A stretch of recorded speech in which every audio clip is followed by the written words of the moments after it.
Hi, my name's Izzy and I am a project manager for this renovation.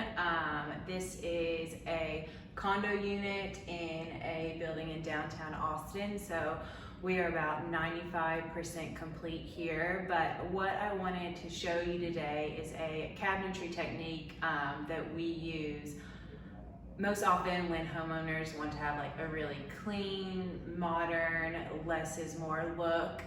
It also works really well when you're working in small spaces and just want to have a safe space. So let's take a look. So the homeowners wanted to have some additional storage in their unit, so we worked with the designer and made this custom wardrobe. It's pretty significant in size. It's 6 foot width and it's 8 feet tall and about 30 inches deep. So inside it has some shelves and also like a hanging rod, so it does provide a lot of storage. This wardrobe is made out of white oak and it has a like close to a clear coat stain on it, so it really looks like the natural wood.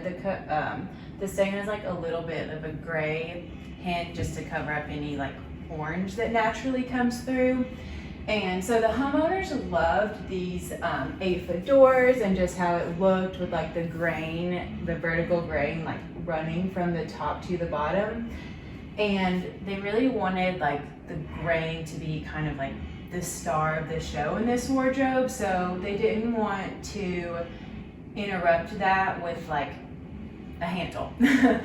And so that is a challenge when you're working with tall doors too, is to get like proportionally the right size handle. For example, this one is 12 inches and you see if I put it up here, it still looks a little like proportionally small.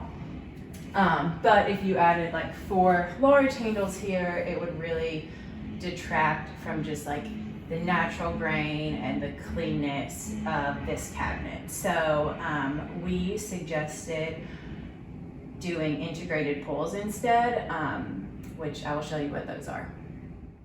Okay, so this is the integrated pull, and the end effect is just that it's like part of the door and it looks really clean, like doesn't stick out any past the face of the door. But actually the cabinet maker makes a completely separate piece with this groove and attaches it to the door face.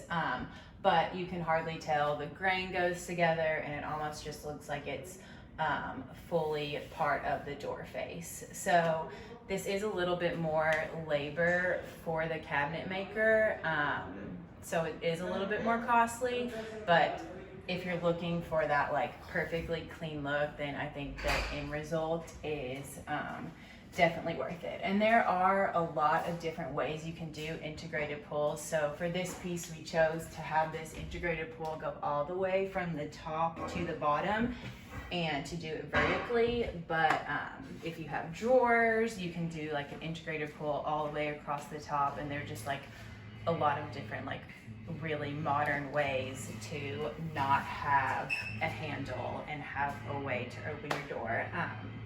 It's really functional too, like it's really easy to pull here, even if you have big fingers, there's like plenty of room just to pull it open, so just as functional as having a handle.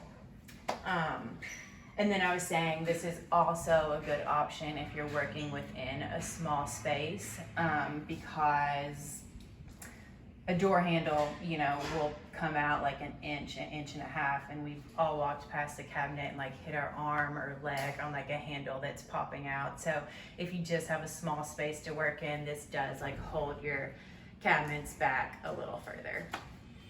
So we always get a ton of compliments when we use integrated pulls. They definitely make an impact on the space that people notice. And again, if you're going for that modern, timeless look, then it is definitely something to consider. So thanks for watching and stay tuned.